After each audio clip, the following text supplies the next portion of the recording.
आपके साथ धर्मिष्ठा। आखिर ये शराब घोटाला है क्या? कैसे शुरू हुआ ये सबसे बड़ा सियासी ड्रामा? जानिए सब कुछ हमारे खास कार्यक्रम चक्कर राजनीतिका में।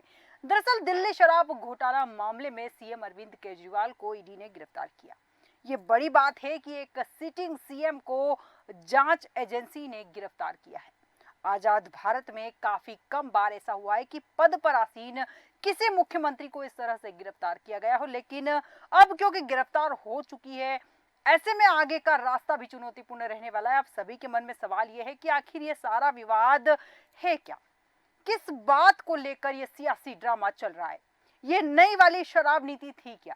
सिलसिलेवार ये सारा विवाद समझने की कोशिश करते हैं। तो आइए सबसे पहले आपको बता दें कि आखिर ये शराब नीति जो है वो है क्या, और दिल्ली की नई शराब नीति, आपको बता देते हैं कि दिल्ली की नई शराब नीति जो इतने विवादों में है, आखिर ये है क्या। 17 नवंबर 2021 को दिल्ली सरकार ने राज्य में नई शराब नीति लागू की। नई शराब नीति के तहत दिल्ली में 32 जोन बनाए गए और हर जोन में ज्यादा से ज्यादा 27 दुकानें खुलनी थी।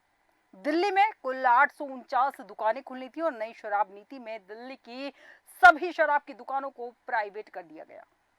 17 नवंबर 2021 से पहले दिल्ली में शराब की 60% जो दुकानें हैं सरकारी और 40% प्राइवेट दुकानें थी। नई नीति लागू होने के बाद 100% दुकानें यहां पर जो है वो प्राइवेट हो गई। सरकार ने इस मामले में तर्क भी किया और तर्क दिया भी सही, और कई मामलों में उसने लिपापोती भी की। 3,500 लगभग 3,500 करोड़ रुपए का फायदा हुआ। सरकार ने लाइसेंस की फीस भी कई गुना बढ़ा दी। पहले L1 लाइसेंस के लिए ठेकेदार को 25 लाख देना पड़ता था। नई शराब नीति लागू होने के बाद इसके लिए ठेकेदारों को 5 करोड़ रुपए चुकाने पड़े और अन्य कैटेगरी के लाइसेंस की फीस में काफी बढ़ोतरी हुई। नई शराब नीति में दिल्ली में शराब की दुकानें पहले की तरह ही रहेगी और दिल्ली की नई शराब बिक्री नीति के तहत शराब की होम डिलीवरी की भी परमिशन दी गई। जहां पर एक और हम बात करते हैं कि शराब सेहत के लिए हानिकारक है, ऐसे में दिल्ली सरकार ने शराब की होम डिलीवरी भी शुरू कर दी। मतलब साफ है कि कहीं ना कहीं युवाओं को नशे का आदी बनाना ही मुख्य उद्देश्य हो गया, क्योंकि उन्हें युवाओं से कोई लेना देना नहीं था। नई शराब नीति में दुकानों को सुबह 3 बजे तक खुले रहने की परमिशन दी गई और नई शराब नीति लाइसेंसधारी शराब पर असीमित जो थी वो छूट भी दे सकते हैं। ये सारी चीजें बताती है कि किस तरह से ये जो शराब नीति थी ये खतरनाक थी। अब हम आपको बताते हैं कि शराब नीति के इस केस में अब तक कौन कौन गिरफ्तार हुए हैं। ये अब हम आपको बताएंगे जीएफएक्स के माध्यम से कि शराब नीति का जो ये केस है इसमें अब तक कौन कौन गिरफ्तार हुए, क्योंकि कई बड़ी गिरफ्तारियां यहाँ पर हुई है, वो हम आपके साथ साझा करेंगे। दिल्ली की शराब नीति केस में एक के बाद एक आप नेताओं पर ईडी और सीबीआई का शिकंजा कसा। दिल्ली की शराब नीति केस में मनीष सिसोदिया को 26 फरवरी 2023 को लंबी पूछताछ के बाद गिरफ्तार किया। शराब नीति घोटाले में आपके राज्यसभा सांसद संजय सिंह का नाम पहली बार दिसंबर 2022 में सामने आया था और कारोबारी दिनेश अरोड़ा के बयान के हिस्से के रूप में अब नेता के नाम का उल्लेख किया गया था। दिल्ली की शराब नीति केस में कारोबारी जो थे विजय नायर, उनके गिरफ्तार होने की बात भी सामने आई और दिल्ली की शराब नीति केस में अभिषेक बोइनपल्ली भी यहां पर गिरफ्तार हुए। दिल्ली शराब नीति घोटाला केस में प्रवर्तन निदेशालय की टीम ने बीआरएस के जो नेता थे केसीआर की बेटी के कविता को भी हिरासत में ले रखा है और दिल्ली के शराब नीति केस में सीएम अरविंद केजरीवाल को ईडी ने गिरफ्तार किया। दिल्ली के शराब नीति केस में सीबीआई ने सीएम अरविंद केजरीवाल को गिरफ्तार, यहां पर आप देख सकते हैं टाइमलाइन के माध्यम से साफ पता चल रहा है कि गिरफ्तार किया गया। अब आपको बताते हैं कि पूरा घटनाक्रम की दिल्ली शराब नीति केस में कब कब क्या क्या हुआ है, टाइमलाइन के माध्यम से आपको दिखाते हैं कि क्या रहा है ये पूरा घटनाक्रम। सीबीआई और ईडी का आरोप है कि आबकारी नीति को संशोधित करते समय अनियमितता की गई। लाइसेंस धारकों को अनुचित लाभ दिया गया। इसमें लाइसेंस शुल्क माफ या कम किया गया था और इस नीति से सरकारी खजाने को 144.36 करोड़ रुपए का नुकसान हुआ। उप मुख्यमंत्री मनीष सिसोदिया पर शराब कारोबारियों को अनुचित लाभ पहुंचाने का आरोप भी लगाया गया और मार्च 2021 दिल्ली के तत्कालीन डिप्टी सीएम मनीष सिसोदिया ने नई शराब नीति का ऐलान किया और मनीष सिसोदिया ने कहा कि इससे माफिया राज खत्म होगा और सरकारी खजाना जो है वो बढ़ेगा। 22 मार्च 2021 तक दिल्ली में शराब की 60% दुकानें सरकारी और 40% दुकानें प्राइवेट थी। 17 नवंबर 2021 दिल्ली सरकार ने नई शराब नीति 2021-22 लागू कर दी और इससे शराब कारोबार से सरकार बाहर हो गई और शराब की सारी दुकानें 100% प्राइवेट हो गई। दिल्ली को 32 जोन में बांटा गया और हर जोन में शराब की 27 दुकानें थी। 8 जुलाई 2022 दिल्ली के मुख्य सचिव नरेश कुमार ने नई शराब नीति में गड़बड़ी का अंदेशा जताया और 8 जुलाई 2022 मुख्य सचिव नरेश कुमार ने इससे जुड़ी एक रिपोर्ट एलजी वीके सक्सेना को भेजी। रिपोर्ट में डिप्टी सीएम मनीष सिसोदिया पर शराब कारोबारियों को अनुचित लाभ पहुंचाने का आरोप था। एलजी ने मुख्य सचिव की रिपोर्ट के आधार पर इस मामले की सीबीआई जांच की मांग की और 28 जुलाई 2022 विवाद बढ़ता देख दिल्ली सरकार ने नई पॉलिसी रद्द कर दी।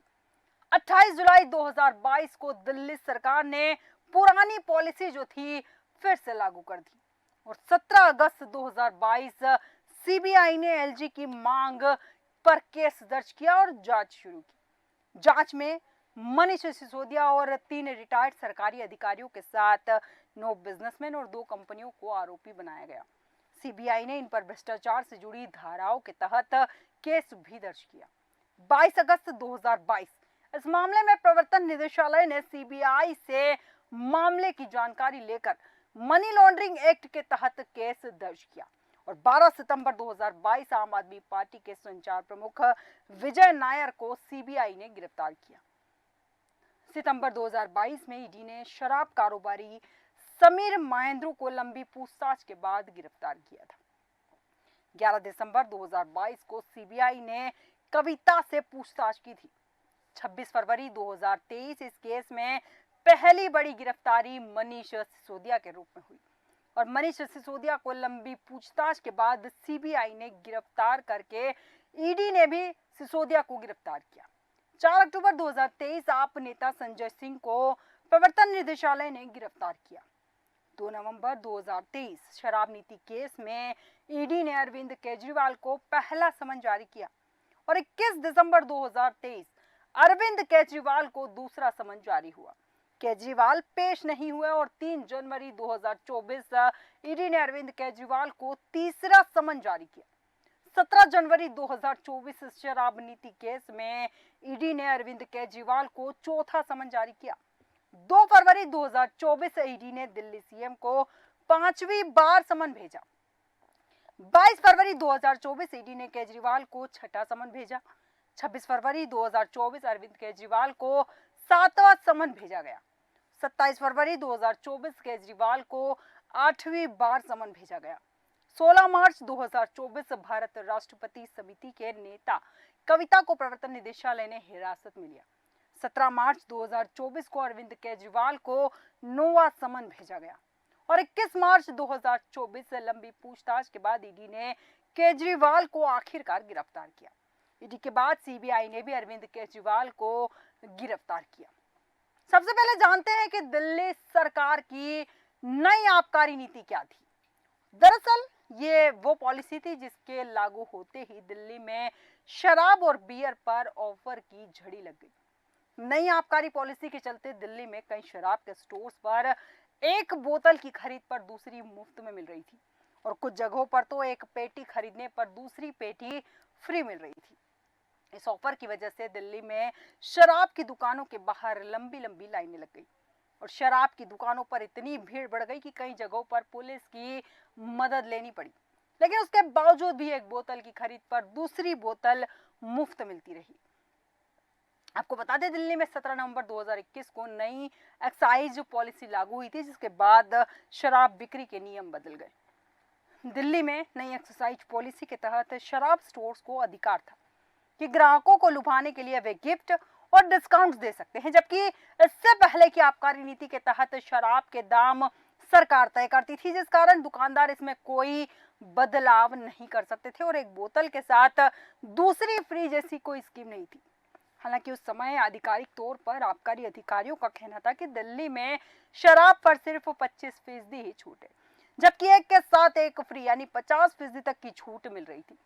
दिल्ली सरकार ने नई शराब नीति के तहत वर्ष 2021-22 में राजधानी दिल्ली में शराब बिक्री का काम पूरी तरह से निजी हाथों में दे दिया। उसने शराब की खुदरा विक्रेताओं कंपनियां जो थी उनसे शराब की बिक्री से पूर्व ही कथित लाइसेंस शुल्क के रूप में करीब 300 करोड़ रुपए ले लिए थे।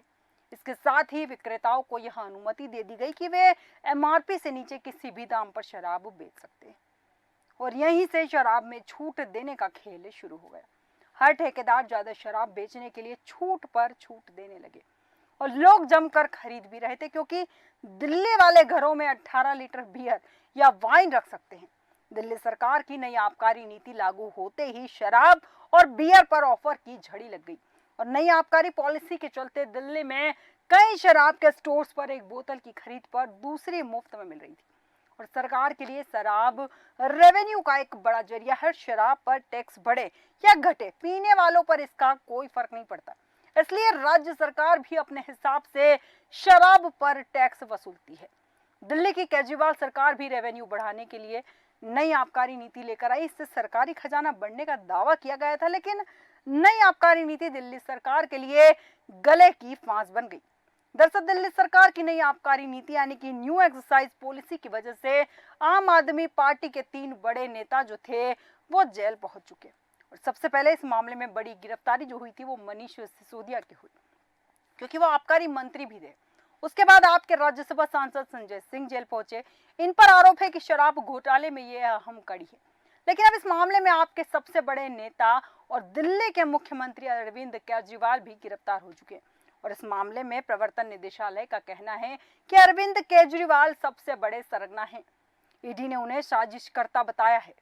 दिल्ली शराब घोटाले में मनी लॉन्ड्रिंग की जांच कर रहे प्रवर्तन निदेशालय यानी ईडी ने भारत राष्ट्र समिति बीआरएस नेता के कविता को भी गिरफ्तार किया है और ईडी के मुताबिक के कविता ने नई शराब नीति को तैयार करते समय कथित तौर पर केजरीवाल, मनीष सिसोदिया और संजय सिंह के साथ साजिश रची और दिल्ली सरकार का दावा था कि नई शराब नीति से माफिया राज खत्म होगा और सरकार के रेवेन्यू में इजाफा होगा।